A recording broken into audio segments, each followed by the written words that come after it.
Hey, my extended family. It's been about a week since I've checked in with you guys, and I thought I would give you an update. I am at the Albuquerque airport about to board a plane and go to LA. I'm gonna visit my friend Meredith. I'm so excited.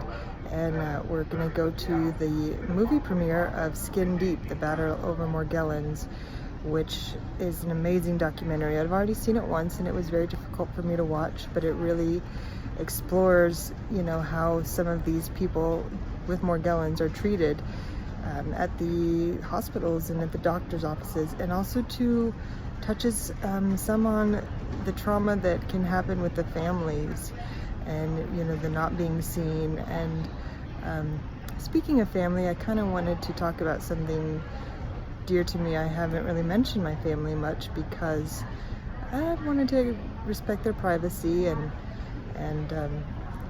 they're living their life while I'm working so hard to be better. But it has taken its toll big time on my entire life with family and friends. It's very hard for them to see me ill every day.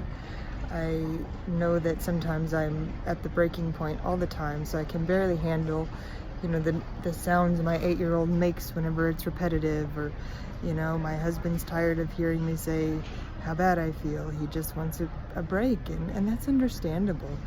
He's had to bear the brunt of taking care of the kids and work, and he's done amazing. But he and I have suffered with this because I can barely be touched, and I am sure I'm untouchable whenever it comes to approaching me. I have missed so much of my daughter's last few years as far as with school. I don't ever really get to see my friends because I am usually dealing with some kind of symptoms. So another thing too is seems like this Morgellons has just taken over my mind and I'm obsessed with it. But whenever you have something that is constantly physically hurting you, you don't have a choice besides to be obsessed with it. I put it to someone, I said, imagine you have bugs crawling all over you, and then they're biting you, and then they're crawling into your skin, and then they're coming back out, and then they're crawling back in. You'd want to do anything you could to get rid of that feeling. It's the only thing that can keep you going through the day. Otherwise, sometimes it just seems so pointless. And which makes it so difficult because in the eyes of my family, they feel like they're not important, that their things that are going on with them just don't matter because I can barely even be there.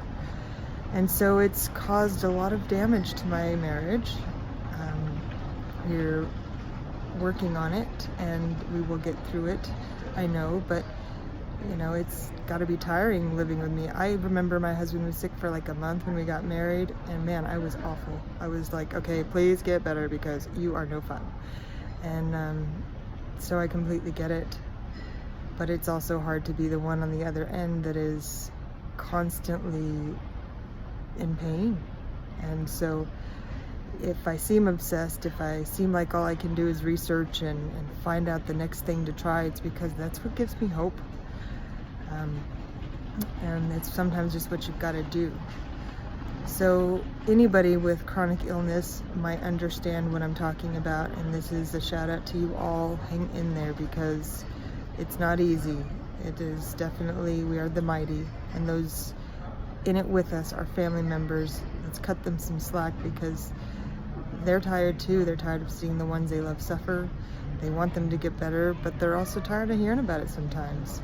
So I'm going to work on what I say and how much I say it. But I'm not going to give up with what I'm learning, and I know my Project Heal. It's bigger than Morgellons. I really want to heal suffering or help anyway, on any way I can on all levels.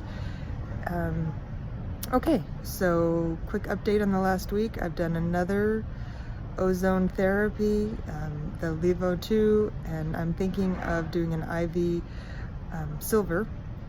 There's been some really good studies with Lyme dying because of silver, so we'll check it out. But for this week, I'm gonna just go enjoy my trip. I will update you guys while I'm in LA and let you